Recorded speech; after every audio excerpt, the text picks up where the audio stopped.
Hey everyone and welcome back. In today's video I thought I would do a little tutorial on how to fix up your backdrop. If you have any issues when it comes to wrinkles or distractions or maybe even extending the backdrop if you need to, it can be a real process in a lot of different editing programs to get it fixed yourself. However, with today's tutorial I am going to be using Evoto. Now if you haven't heard of Evoto before, Evoto is an AI powered editing platform and it really helps you to save a lot of time when you're doing those tedious things, and especially if you need a quick turnaround with your images, Evoto is such a wonderful platform to use. I've been working with Evoto over the last couple of years and it's definitely something that I've integrated into my workflow, particularly like I said for those times where I need a quick turnaround and I have a lot of tedious elements to edit, and backdrops is definitely one of those. Currently for the Northern Hemisphere, Evoto is having their mid-year sale. Now especially for all you photographers in the Northern Hemisphere, this is peak season for photography. You can enjoy massive discounts up to 25% off on selected packages, exclusive bonuses, and extra product experience perks. So until the 23rd of July, make sure to use my code KJUNE and get exclusive access to 95 plus master presets and backdrops with my code. So a big thank you to Evoto for sponsoring this video today, and we are going to get into how you can eliminate those distractions in your background really easily. For a bit of context too, I used to have a lot of images when I was a younger photographer and I couldn't afford a lot of different paper backdrops because like paper backdrops are really expensive when they add up, you know, when you're looking at getting different colors, different textures, that sort of thing, they can be really expensive. So I really stuck to going to local fabric stores and purchasing large amounts of colored fabrics and that sort of thing if I wanted a different colored backdrop for a lot of my beauty shoots or portrait shoots, whatever it was. A lot of the time I would find that if I didn't have a steamer on set, which was a lot of the time, I would have to spray down the backdrop, so I'd have blotchy backdrops that would take forever to dry and to help get rid of those creases. Or again, I would have the issue of having really wrinkly backdrops, and a lot of the time the water didn't even work if I didn't have a steamer. So even when it did work, I would still quite often have shadows and things like that that would be on the backdrop. A lot of the time I might have had a smaller piece of fabric, in which case it wasn't large enough for the actual backdrop of the person that was in front of it. So I always had like extending work to do. I always had fixing to do with those backdrops in post. Like I said with Evoto, you kind of eliminate the need for spending a lot of time on that. So in today's tutorial, I'm going to show you how you can do this really easily, particularly if you're working with a lot of cheaper fabric backdrops like I was, and I'll show you exactly the easiest process to do this in Evoto. So let's jump into it. Okay, so I've got my image open in Evoto and we are going to get started with fixing up this backdrop. So you can see the backdrop in this image isn't looking too great. It is a bit wrinkly. There's a lot of lighting inconsistencies. And like I said, I would have to go through usually and dodge and burn these. I would have to do frequency separation.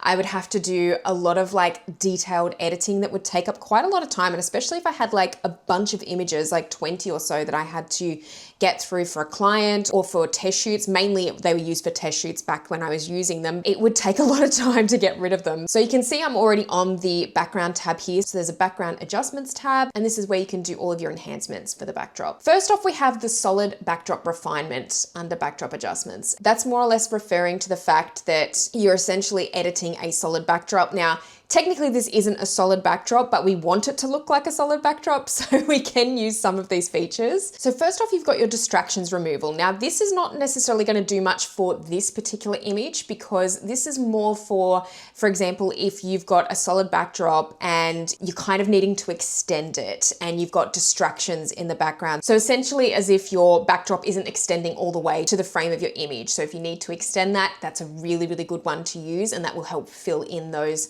distractions and those gaps. So for this image, we're actually just going to jump straight to clean backdrop. So I'm going to turn that on. And now it's auto detected that it's a non-solid backdrop. But if I click on the drop down here and say solid backdrop, you'll see that it really cleans up a lot of those little tiny wrinkles, those fine wrinkles. And I can turn that on and off and show you what that's done. So that's the before and that's the after. So immediately that's done. I don't have to worry about that. You'll also see here that I'm going to talk about in just a second, there's a manual blemish tuning option here. Now this is where you can actually go in and mask some of those elements that may not get picked up in the entire process of using some of the sliders. So I'm going to now click on to unify lighting though. And actually this time it's auto detected that it is a solid backdrop. So it's just filled in that lighting. So you can see here, if I turn that off, you can see where some of the background wrinkles are, some of those more blurred ones. But if I turn that back on, that's done the bulk of the retouching on the backdrop for me, which is just amazing. Then you also have the option for color banding. Now this tends to happen if you're doing a lot of retouching to a backdrop, and particularly one with a lot of dark wrinkles, and you're trying to kind of eliminate those dark wrinkles. Not really a need to use it in this particular image, I feel at this point, but if we do adjust the background refinement, which we're going to do now, we'll be able to see if there's any real color inconsistencies there. So let's move this up, because the background enhancement slide is really going to help brighten up the background and just kind of make it stand out that little bit more. It's sort of looking that little bit dull at the moment. Just saturates it, warms it up a little bit, and makes it pop that little bit more. So let's just move it up a bit further again. And then you can always test to see if you need to use your color banding. I think like in this particular instance, we don't need to use it. But what I am going to do is go back up to manual blemish tuning. So just if I click on this is going to let me mask in some of the areas that the platform may have missed when we were using those sliders before. You can change the size and softness of the brush. So I'm going to make sure it's fairly soft.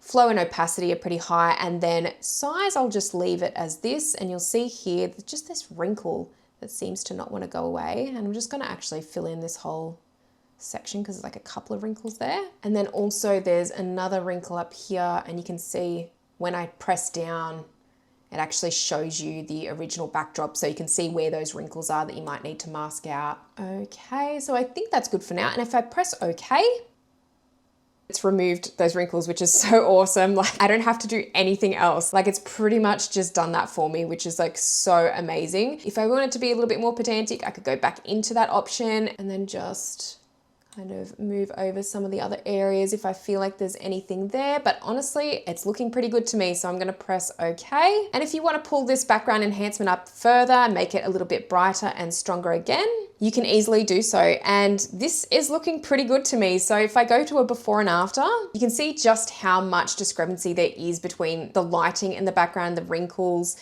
and how much that's just kind of cleared it up. Now, if you want to really get in there and change your backdrop and really change it up a little bit more, you can easily do that in Evoto too. And if you go down to backdrop changer here, you can either click on assets, which will give you different options for backdrops, or you can just go to a solid color. So for example, if you want, I don't know, maybe an orange kind of color, that actually fills that in nicely.